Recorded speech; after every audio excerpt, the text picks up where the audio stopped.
Photo കണ്ടിട്ടുണ്ടായിരുന്നു, എനിക്ക് ഓർമ്മയില്ല. ഒരൊട്ടകം കാഷ്ടിക്കുന്നത് നോക്കിയിട്ട് ആഫ്രിക്കയിൽ ഒരു ബാലൻ ആ ഒട്ടകത്തിന്റെ പിൻഭാഗത്ത് പോയി ഇങ്ങനെ നിൽക്കുന്ന ഒരു ഫോട്ടോ വന്നിരുന്നു കുറെ വർഷങ്ങൾക്ക് മുമ്പ്. കണ്ടിരുന്നു ആരെങ്കിലും?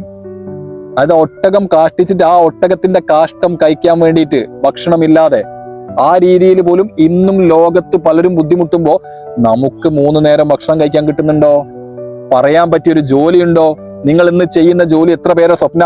എത്ര പേര് നാട്ടിൽ ഇപ്പോഴും ഇങ്ങനെ നോക്കിക്കൊണ്ട് എന്തെങ്കിലും ഒരു ജോലിയായിട്ട് എന്തെങ്കിലും ഒരു പണി മതി എനിക്കൊന്ന് ഗൾഫ് പോകണം എന്ന് പറഞ്ഞിരിക്കുന്ന ആൾക്കാർ ഇല്ലേ?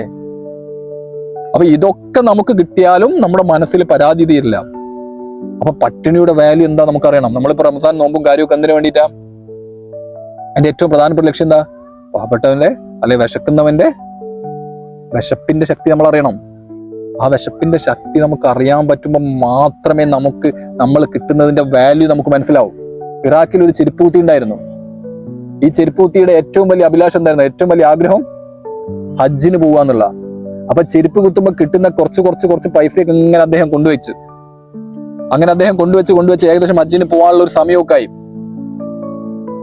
കുറെ വർഷങ്ങൾക്ക് ശേഷമാണ് ഈ പൈസ ചേർത്ത് വെച്ച് അദ്ദേഹം ഹജ്ജിന് പോകേണ്ടിയിട്ട് ഈ പൈസയൊക്കെ ചേർത്ത് വെച്ചിട്ട് ഈ ഹജ്ജിന് പോകാനുള്ള ഏകദേശം സമയമായി നിൽക്കുന്ന സമയത്ത് ഒരു ദിവസം അദ്ദേഹത്തിന്റെ ചെറിയൊരു മകനുണ്ട്, 5-6 വയസ്സുള്ള ഒരു കുട്ടി കരഞ്ഞുകൊണ്ട് വരികയാണ്. അടുത്ത വീട്ടിൽ നിന്ന് കരഞ്ഞുകൊണ്ട് വന്ന് അപ്പൊ ഉപ്പ ചോദിക്കും, എന്താ മോനെ കരയുന്നത്?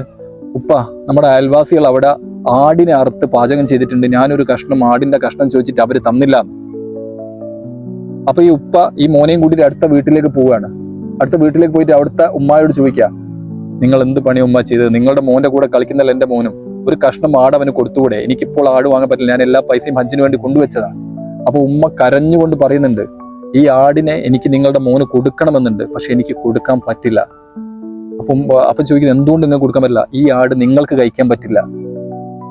അതെന്താ ഞങ്ങൾക്ക് കഴിക്കാൻ പറ്റാത്തത്? കാരണം ഇത് ചത്ത ആടാണ്, ഞങ്ങൾക്കിത് കഴിക്കാം.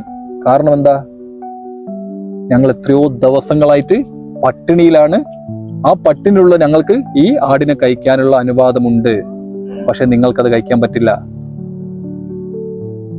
ഇത് കേട്ട ഉടനെ തന്നെ അദ്ദേഹം തിരിച്ചു പോയിട്ട് അദ്ദേഹം ഹജ്ജിന് പോകാൻ വേണ്ടി കൊണ്ടുവച്ച കംപ്ലീറ്റ് പൈസയും ഉമ്മാന്റെ കയ്യിൽ കൊടുക്കുക. അപ്പൊ ഉമ്മ ചോദിക്കുന്നുണ്ട്, നിങ്ങൾ എത്രയോ വർഷങ്ങളായിട്ട് ഈ ഹജ്ജിന് പോകാൻ വേണ്ടി വെക്കല്ല, ഈ പൈസ ഞങ്ങൾക്ക് എന്തിനാ? എന്ത് ഹജ്ജ്? എന്റെ അയൽവാസി ഇങ്ങനെ ഭക്ഷണം ഇല്ലാതെ വെക്കുമ്പോൾ ഞാൻ അവിടെ പോയിട്ട് ഹജ്ജ് ചെയ്തിട്ട് ഏത് പടച്ചോനെ സ്വീകരിക്കുക? പടച്ചോൻ സ്വീകരിക്കുവോ? എനിക്ക് എൻ്റെ അയൽവക്കക്കാരെ കാണാൻ പറ്റണം. അപ്പൊ നമുക്ക് പലപ്പോഴും എന്താ പറ്റുന്നത്? നമ്മളെ ചുറ്റുപാട് കാണില്ല. നമ്മുടെ തൊട്ടടുത്തുള്ള ആൾക്കാരെ ബുദ്ധിമുട്ടും കാര്യമൊന്നും നമ്മൾ കാണില്ല. നമ്മൾ വേറെ എങ്ങോട്ടൊക്കെ നോക്കും. ചിലപ്പോൾ നമ്മുടെ തൊട്ട അയൽപ്പക്കത്തുണ്ടാവും ഭക്ഷണം കഴിക്കാതെ അഭിമാനം കൊണ്ട് പുറത്തു പറയാൻ പറ്റാത്ത ആൾക്കാരുണ്ടാവും. അഭിമാനം കൊണ്ട്, ഇല്ലേ? പക്ഷെ അത് തിരിച്ചറിയാൻ നമുക്ക് പറ്റണം.